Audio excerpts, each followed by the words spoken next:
1996 में अक़वाम मुत्तहिदा की general assembly ने ऐलान किया कि 7 दिसंबर को सिविल एविएशन का आलमी दिन मनाया जाएगा।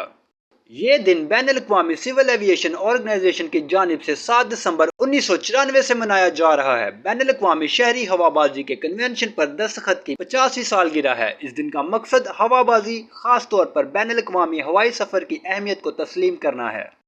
दुनिया की समाजी और इक़्तिसादी तरक्की और रियासतों को तावन करने में मदद करने में ICO के मुनफरद किरदार और वाकई आलमी रैपिड ट्रांजिट नेटवर्क का एहसास तमाम इंसानियत की खिदमत है। जैसा कि अक़वाम मुत्तहिदा और आलमी अक़वाम ने अब एजेंडा 2030 को अपना लिया है और आलमी पायदार तरक्की में एक नए दौर का आगाज़ किया है। आलमी राब्ते के इंजन के तौर पर हवाबाजी की अहमियत शिकागो कन्वेंशन के मकासद के लिए बैनुल अक़वामी प्रवास को देखने के लिए कभी भी ज़्यादा मुतल्लका नहीं रही। ICAO कौंसल बैनुल अक़वामी शहरी हवाबाजी के दिन के लिए एक ख़ुसूसी सालगिरह का थीम कायम करती है। मालूमात का काबिल एतमाद ज़रिया CRC। जुड़े रहें CRC के साथ।